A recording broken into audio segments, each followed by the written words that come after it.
പ്രണയം കാണിച്ചത് നോക്കട്ടെ.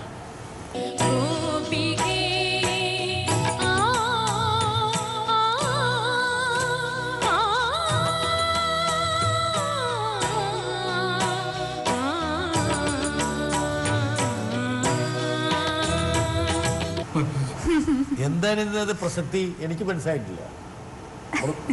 മൃദുലയ്ക്ക് മനസ്സിലായോ? നിങ്ങൾക്ക് വല്ല മനസ്സിലായോ? ആർക്കെങ്കിലും മനസ്സിലായോ?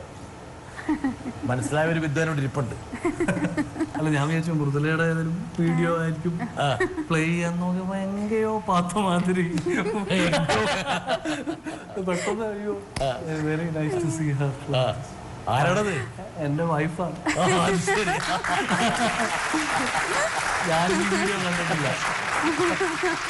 എങ്കിലും ഷോയില് പാടിയാരെ അറിഞ്ഞിട്ടില്ല. ഈ വീഡിയോ കണ്ടിട്ടില്ല. അല്ല, ഭാര്യ തന്നെ അല്ലേ? മാറിപ്പോയൊന്നുമില്ലല്ലോ. മാറിപ്പോയോ നമുക്ക് നോക്കാം. പരട്ടെ. ഒത്തിരി കാലത്തെ ഒരു ആഗ്രഹമായിരുന്നു സ്വന്തമായിട്ടൊരു പ്രൊജക്റ്റ് ചെയ്യണം. ഇപ്പോൾ ഹോപ്പ് എന്നുള്ള പ്രൊജക്റ്റിലൂടെ അത് ദൈവം സഹായിച്ചത് നന്നായി വന്നു.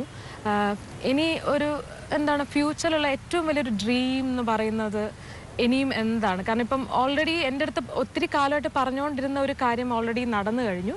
ദൈവം സഹായിച്ച് വേറെ ബുദ്ധിമുട്ടുകളൊന്നുമില്ല. അപ്പം ഇനി എന്താണ് അച്ചീവ് ചെയ്യാനുള്ളത്, അല്ലെങ്കിൽ എന്താണ് ഇനി ഒരു എന്താണ് എൻ്റെ ഏറ്റവും വലിയ ആഗ്രഹം എന്ന് പറയത്തക്ക വണ്ണം എന്തെങ്കിലും ഉണ്ടോ? ഉണ്ടെങ്കിൽ അതെന്താണെന്നൊന്ന് പറയാമോ? ഇതാണ് ജോബിന്റെ ഭാര്യ. ഈ ഭാര്യ തന്നെയായിരുന്നു നേരത്തെ പാടിക്കൊണ്ടിരുന്നത് അല്ലേ? ഈ ഭാര്യയെ ഭാര്യയാക്കിയത് എവിടെ നിന്ന് വെച്ചാണ്? നമ്മുടെ സ്റ്റുഡിയോ ഫ്ലോർ വെച്ചാണ്. ആ പ്രണയം അവിടെ ചർച്ച ചെയ്യപ്പെട്ടിരുന്നോ മൃദുല?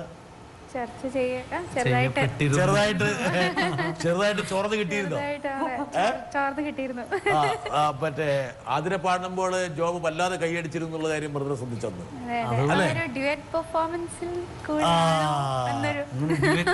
ാണല്ലോ. അല്ല, എനിവേസ് ഒരു നല്ലൊരു കാലം ആയിരുന്നു. അങ്ങനെ എനിക്കൊരു ഡബിൾ ബൊണാൻസ ആയിരുന്നു.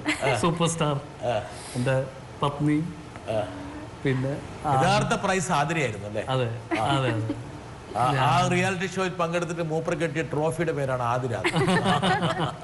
അല്ല, സത്യമായിട്ടും വളരെ വളരെ സപ്പോർട്ടീവ് ഒരു വൈഫാണ്. പക്ഷേ എന്താ പറയാ, ഈ നാണം കൂടിയായ ജോബ് എങ്ങനെ പോയി അവിടെ പ്രണയത്തിൽ പോയി കുടുങ്ങി എന്നുള്ളതാണ് എന്നെ ഇപ്പോഴും അത്ഭുതപ്പെടുന്ന കാര്യം. എങ്ങനെ സംഭവിച്ചു ഇത്?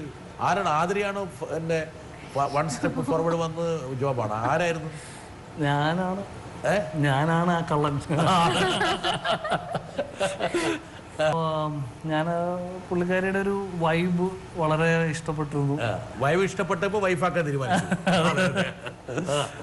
അങ്ങനെ ഒരു തീരുമാനം ഉണ്ടായി. അവസാനം ആ ഒരു പുള്ളിക്കാരി സിക്സ്ത് പൊസിഷനിൽ അതിൽ നിന്ന് ഇതാവാണ്. അപ്പം ആ സമയത്ത് ഞാൻ പതുക്കെ എൻ്റെ ആഗ്രഹം പ്രകടിപ്പിച്ചു. മറ്റേ എലിമിനേഷന് മുമ്പ് തന്നെ കാര്യം പറഞ്ഞു?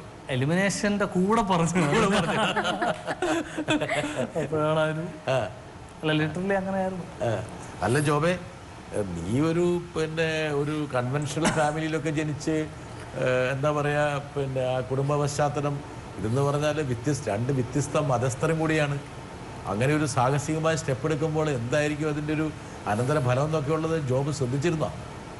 അല്ല, അതൊക്കെ പിന്നെ ശരിയായി വന്നു പോയി. ദൈവം അനുഗ്രഹിച്ചിട്ടെല്ലാം ഓക്കെ. ആ സമയത്ത് അതിനെ കുറിച്ച് ആ സമയത്ത് എനിക്ക് തോന്നിയത്, ഇപ്പം മ്യൂസീഷ്യൻസ് ആകുമ്പോൾ സാർ നമ്മള് ഒരു നോർമൽ ഒരു പാട്ടിലെന്ത് ജാതി മതമല്ലേ? അതെ, അല്ല അത്രേ ഉള്ളൂ. കറക്റ്റ് അല്ലേ? മ്യൂസിക്കിൽ അങ്ങനെയൊന്നും ഇല്ലല്ലോ. നിങ്ങളുടെ മതം യഥാർത്ഥത്തിൽ പാട്ടായിരുന്നു, സംഗീതമായിരുന്നു. അതെ, അതിന് സപ്പോർട്ടീവ് ആയിട്ട് ഒരാള് എന്നുള്ളതാണ്. പക്ഷെ ആദ്യം കുറച്ച് ജർക്ക് ചെയ്തോ കുടുംബത്തില്? കുറച്ചൊക്കെ നാച്ചുറൽ ആയിട്ടുള്ള. പിന്നെ എങ്ങനെ അച്ഛനെയൊക്കെ എങ്ങനെ മാനേജ് ചെയ്തു എടുത്തു? അല്ല, എനിക്കൊന്ന് ബൈ ടൈം കുറച്ച് കാലം, ഒരു 7-8 വർഷം കഴിഞ്ഞിട്ടാണ് കല്യാണം കഴിഞ്ഞത്. ആ സമയത്ത് എല്ലാവർക്കും അറിയുമായിരുന്നു. നമ്മുടെ പ്രണയം നാട്ടിൽ മുഴുവൻ അറിഞ്ഞിരുന്നു അല്ലേ? ഞാൻ പറഞ്ഞിരുന്നു എന്നുള്ളതാണ്. ഞങ്ങൾ രണ്ടുപേരും പറഞ്ഞിരുന്നു ആദ്യമേ ഇങ്ങനെ താല്പര്യമുണ്ട്. അപ്പം എത്രത്തോളം പോകും എന്നുള്ളതായിരിക്കാം വീട്ടുകാരെ. ഇടയ്ക്ക് വെച്ചെങ്ങാനും പോകുമായിരിക്കും എന്ന് പ്രതീക്ഷിച്ചിട്ടുണ്ടാവും. പക്ഷെ ഞങ്ങൾ വിടാണ്ട് പിടിച്ചു. അല്ല, അത് പിന്നെ നന്നായിട്ട് പോകുന്നുണ്ടായിരുന്നു. വളരെ ഹാപ്പിയാണ്. ഇന്നും വളരെ സന്തോഷമായിട്ടാണ്. Very good. എന്തായാലും ഹോപ്പ് എന്നുള്ളൊരു ആൽബത്തെ കുറിച്ച് വൈഫ് പറയുന്നുണ്ട് അല്ലേ? അതിനെ പറയുന്നുണ്ട്. പുതിയൊരു ഇൻഡിപെൻഡന്റ് പ്രോജക്റ്റ് ചെയ്തതാണ്. വേണം ഞാൻ കാണിച്ചു തരാം, നോക്കട്ടെ.